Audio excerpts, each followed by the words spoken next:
Setiap hari, sampah dari rumah tangga, pasar, perkantoran, dan berbagai aktivitas masyarakat berakhir di satu tempat. Truk demi truk datang tanpa henti, menumpahkan muatan yang terus bertambah, membentuk gunungan baru di atas timbunan lama. Sekilas, pemandangan ini terlihat seperti rutinitas biasa. Namun di baliknya, ada proses yang terus berlangsung tanpa henti. Di dalam timbunan itu, sampah tidak benar-benar diam. Material organik membusuk, plastik dan logam bercampur, sementara panas dan tekanan dari lapisan di atasnya mempercepat reaksi yang terjadi. Perlahan, sampah berubah. Bukan hanya bentuknya, tetapi juga menghasilkan zat-zat baru yang bergerak melalui celah-celah di dalam timbunan. Karena itu, pengelolaan TPA tidak berhenti pada sekadar menimbun. Ada proses lanjutan yang harus dikendalikan agar dampaknya tidak menyebar ke lingkungan sekitar. Salah satunya adalah cairan hasil pembusukan yang perlahan mengalir di antara sampah yang terus bertambah.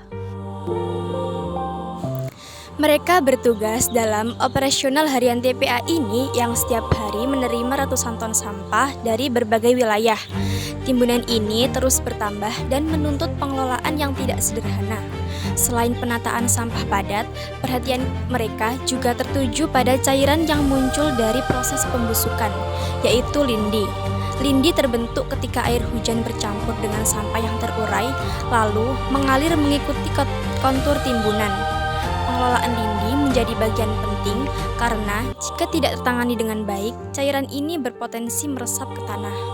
Mereka memiliki sistem penampungan dan pengaliran menuju kolam pengelolaan, namun kolam tersebut tidak sepenuhnya dapat menampung dikarenakan volume lindi meningkat drastis disebabkan curah hujan yang tinggi.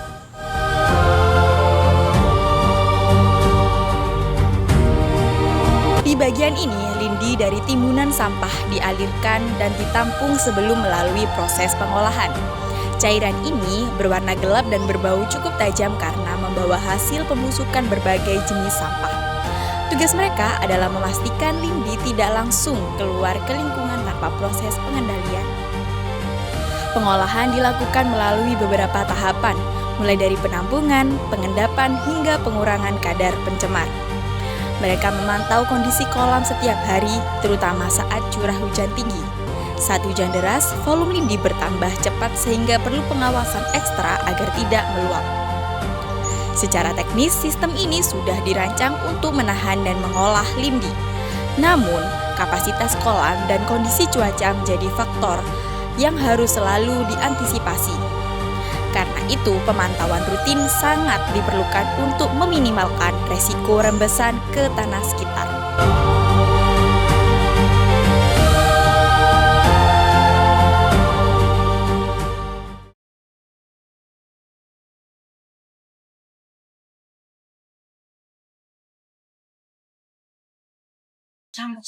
Oh, terjemah semua. Itu airnya itu kayak kotor gitu apa gimana? Airnya bergerak tahu.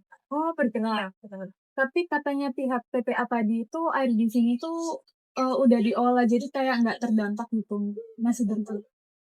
Kalau air sumber ya rata-rata dampak, Mbak. Apalagi lingkungan di sekitar sini pasti itu Terdampak. ya. Itu kalau boleh tahu itu sumbernya itu dangkal atau gimana? Kalau di sini rata-rata dangkal. Tapi itu berkerak gitu ya, Dok? Iya bergerak. Kalau lama-lama bergerak, Mbak. Kalau misalnya diendapkan kan itu Iya. pasti ada geraknya warna-warna merah. Kadang ada yang hitam, yang hitam hijau gitu. Boleh kita lihat. boleh lihat langsung. Boleh. Selamat ini. Kalau paling lama paling nggak sampai seminggu, Mbak. Hmm. Nggak sampai seminggu. Ya mungkin kalau pihak TPA kan apa nggak tahu kan kita dari sini. Iya, taunya yang dalam Iya. saja.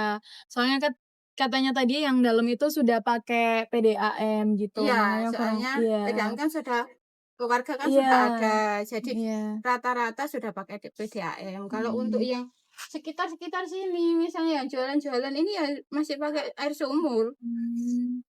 Tapi Kalau kalau dari sumurnya langsungnya itu masih jernih Kak, Bu? Kalau Atau untuk ya kayak langsung gini? masih jernih, Mbak. Loh, jernih kan? Cuma kalau untuk diendap itu nggak bisa. Oh. Endap itu pasti ada kotorannya, nanti lama-lama ada kotorannya.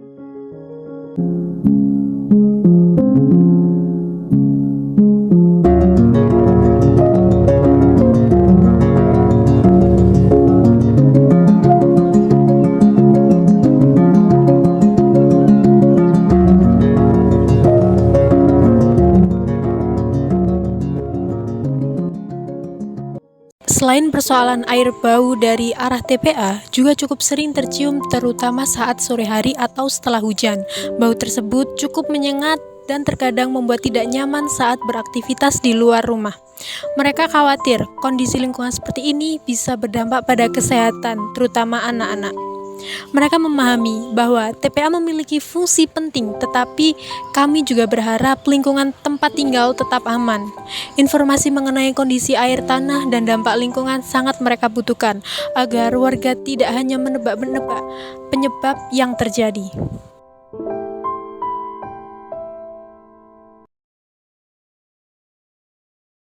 Sejak awalnya itu kan dalam pembuatan kebijakan itu kan harusnya itu kan berdasarkan apa namanya itu serapan dari apa namanya itu isu-isu yang dimunculkan masyarakat. Artinya keluhan-keluhan dari masyarakat itu apa? Kalau semuanya kemudian permasalahannya itu tentang air lindi, harusnya dalam pengelolaan air lindinya itu kemudian diperbaiki. Tentu tidak hanya diperbaiki saja, tapi kemudian harus ada kebijakan yang menyita tentang standarisasi pengelolaan air lindi itu agar kemudian dampaknya enggak apa namanya itu menyebar luas ng lingkungan sekitar. Biasanya itu memang secara undang-undang itu mereka itu sudah ada regulasi. Tapi dikarenakan lemahnya controlling terhadap apa namanya permasalahan AMDAL tadi limbah itu, jadi ini kemudian menjadikan apa namanya itu permasalahan yang kemudian menjadikan kebijakan itu seolah-olah tidak memiliki kekuatan. Padahal kan harusnya kan kebijakan itu kan sudah cukup untuk mengatur masalah-masalah yang ada di masyarakat, terutama masalah limbah ini. Lalu kalau kemudian meskipun sudah ada undang-undangnya kan sudah ada itu, tapi realitanya kan kenapa kok masyarakat kok masih terdampak? Artinya kan dalam penerapannya, implementasinya kan tidak ada controlling, sehingga ini butuh dievaluasi. Evaluasinya apa ya? Butuh diketatin lagi kan. Kami memandang isu ini sebagai persoalan lingkungan yang perlu perhatian bersama. Air bersih merupakan kebutuhan dasar masyarakat sehingga kualitasnya harus selalu dijaga. Koordinasi antara pengelola TPA, pemerintah desa, dan dinas terkait menjadi kunci dalam pengawasan. Harapannya, pengelolaan lindi dapat terus ditingkatkan dan pemantauan kualitas lingkungan dilakukan secara rutin. Dengan demikian, masyarakat memperoleh kepastian bahwasannya lingkungan tempat tinggal mereka tetap aman dan layak untuk dihuni.